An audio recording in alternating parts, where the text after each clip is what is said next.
किसान भाइयों और मेरे साथियों, सभी को मेरा सादर नमस्कार।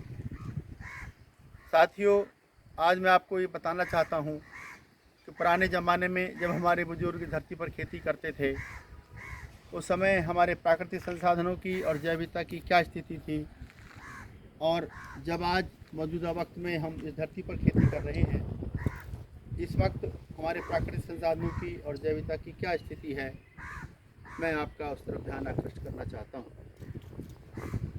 साथियों, पुराने ज़माने में जब हमारे बुजुर्ग धरती पर खेती करते थे, तो हमारे बुजुर्गों को अपनी ज़मीन से, जल से, जंगलों से और जानवरों से गहरा ताल्लुक़ था। लेकिन मौजूदा वक्त में जब हम इस धरती पर खेती कर रहे हैं, बल्कि मैं तो ये कहूँगा कि हम जो फसल उत्पादन कर रहे हैं, उसमें हमें अपनी ज़मीन से, ज़मीन की उर्वरता से और ज़मीन के भूगर्भ जल से, सतही जल से, जंगलों से और जानवरों से उतना गहरा ताल्लुक़ नहीं है जितना ताल्लुक़ हमारे बुज़ुर्गों का था। साथियों, जब हमारे बुज़ुर्ग धरती पर खेती करते थे, उस समय हमारी भूमियों में जीवांश कार्बन की मात्रा 0.52% या कहीं उससे अधिक थी। हमारी भूमियों में किसानों के मित्र कहे जाने वाले केंचुआ मौजूद थे और भूमियों में रहने वाले सूक्ष्म जीव भी बरकरार थे। हमारी भूमियों में प्राकृतिक संसाधन मजबूत थे, जैविकता मजबूत थी और हमारी खेतों पर पेड़ मौजूद थे। हर गांव में 2, 4, 6 बाग हुआ करते थे और गांव के पास में जंगल मौजूद थे। उन पेड़ों पर रहने वाले पक्षी मौजूद थे। हमारे गांव खेत खलिहानों में हमारे आसपास मंडराने वाली रंग बिरंगी तितलियाँ, मधुमक्खियाँ, रामजी गुड़िया, केंचुआ, गुबरैला सब मौजूद थे। उस वक्त में गांव में 2, 4, 6 तालाब हुआ करते थे। उन तालाबों में निर्मल भरा रहता था और उसमें रहने वाले जीव, मछली, मेंढक, कछुआ, जोंक सब मौजूद थे। यानी कि हमारे प्राकृतिक संसाधन मजबूत थे, जैविकता मजबूत थी, हमारी प्रकृति का वैभव खूबसूरत था, बेहतर था, समृद्धशाली था। उस समय हमारे बुजुर्ग जब खेती करते थे तो फसल चक्र अपनाकर परंपरागत तरीके से, प्राकृतिक तरीके से खेती करते थे। खेती करने के साथ साथ पशुपालन करते थे। अपने खेतों में गोबर की खाद, हरी खाद, कंपोस्ट खाद का प्रयोग करते थे। अपने खेतों में फसल अवशेषों को बिल्कुल नहीं जलाते थे। सभी एक दूसरे की मदद करते थे। सामाजिक समरसता अच्छी थी और हालांकि उस वक्त में भौतिक संसाधन बहुत कम थे, लोग गरीब थे, लेकिन सब एक दूसरे की मदद करते थे और सब लोग प्रकृति के साथ मिलकर जीते थे। सभी लोग खुश थे। लेकिन जैसे जैसे वक्त बीता, हमने अपनी तरह से अपनी खेती को करना शुरू किया। यानी कि हमने अधिक उत्पादन लेने के लिए रासायनिक उर्वरकों का, फसल सुरक्षा रसायनों का प्रयोग करना शुरू किया और हमने अधिक से अधिक भौतिक संसाधन प्राप्त करने के लालच में, अधिक से अधिक धन प्राप्त करने के लालच में, अपनी फसलों से अधिक उत्पादन लेने के लालच में अपने खेतों में रासायनिक उर्वरकों का, फसल सुरक्षा रसायनों का, इंसेक्टिसाइड का, फंजीसाइड का, वीडीसाइड का बिना सोचे समझे बेतहाशा मात्रा में प्रयोग किया और उसका नतीजा ये हुआ कि उससे हमारी कृषि उत्पादन लागत बढ़ी और जो उत्पादन हमें प्राप्त हुआ वह जहरीला हुआ। इसके खाने से हम आप सब आज नाना प्रकार की गंभीर बीमारियों की चपेट में आते चले जा रहे हैं। आज हमारे आपके परिवार का कोई ना कोई सदस्य बीमार है। इसकी बीमारी का इलाज कराने के लिए हम अपनी गाढ़ी कमाई का पैसा डॉक्टरों को दे रहे हैं और अस्पतालों के चक्कर लगाने को मजबूर हैं।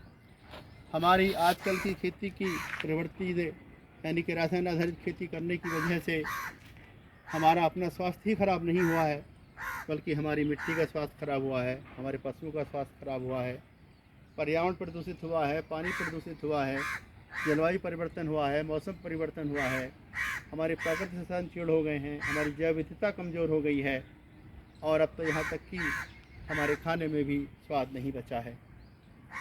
साथियों, मैं आपका इस तरफ ध्यान आकृष्ट कराना चाहूँगा कि जो मौजूदा वक्त में हमारे प्राकृतिक संसाधनों की स्थिति है, जैविकता की स्थिति है, वो इस तरह से है कि हमारी जो मौजूद और ज़मीन है उसके अंदर जो जीवांश कार्बन की मात्रा है वो 0.3% या उससे भी कहीं कम है। हमारी भूमियों में किसानों के मित्र कहे जाने वाले केंचुआ मौजूद नहीं हैं। हमारी भूमि में जो सूक्ष्म जीव हुआ करते थे वो मौजूद नहीं हैं।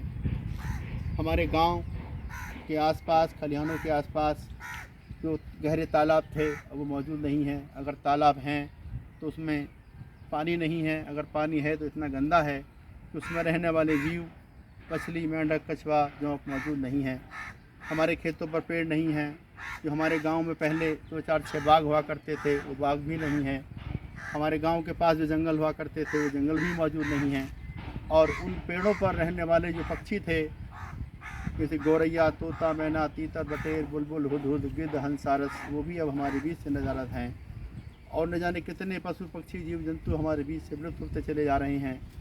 हमारे आसपास, हमारे गांव, खेत खलिहानों में हमारे आसपास मंडराने वाली रंग बिरंगी तितलियाँ, मधुमक्खियाँ, राम जी गुड़िया अब हमारे बीच से नज़ारात हो चले हैं।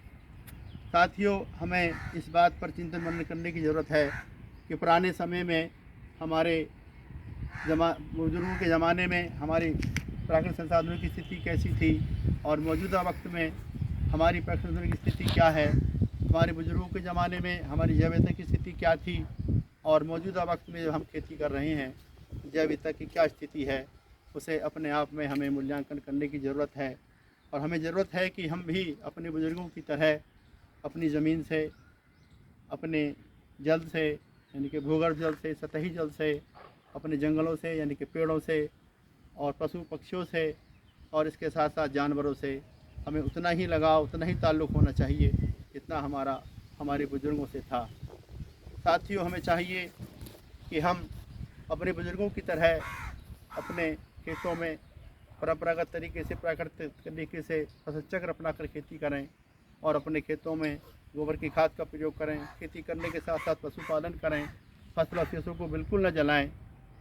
हमें इस बात का भी ध्यान रखना चाहिए कि हम सबको इस धरती पर हमेशा हमेशा शुद्ध भोजन, शुद्ध हवा, शुद्ध पानी और शुद्ध पर्यावरण की सभी को ज़रूरत है।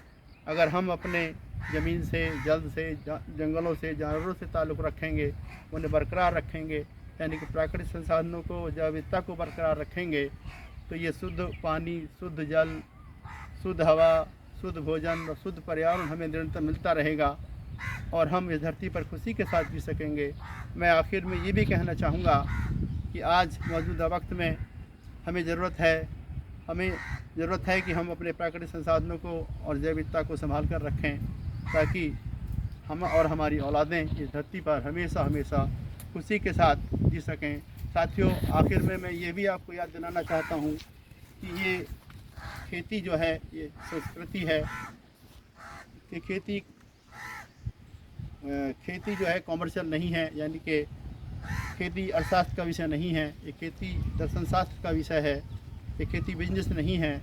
हमें अपने बुजुर्गों की खेती के वक्त को अनुसरण करना चाहिए, उससे सबक लेना चाहिए और उन्हीं की तरह से अपने प्राकृतिक संसाधनों को, जैव विविधता को संवार कर रखना चाहिए ताकि हम और हमारे बच्चे इस धरती पर हमेशा हमेशा खुशी के साथ जी सकें। साथियों, आपने मेरी इस वीडियो को सुना। अगर आपको मेरी वीडियो अच्छी लगे तो आप अपने साथियों में, अपने किसान भाइयों में, अपने दोस्तों में इसे शेयर कर दें। साथ ही अपनी जिम्मेदारी को निभाएं और हो सके तो हमारे खेती और प्रकृति के चैनल को भी सब्सक्राइब कर लें ताकि हमारी आगे आने वाली वीडियो आपके पास आसानी से पहुंचती रहें। सभी का एक बार पुनः बहुत बहुत धन्यवाद।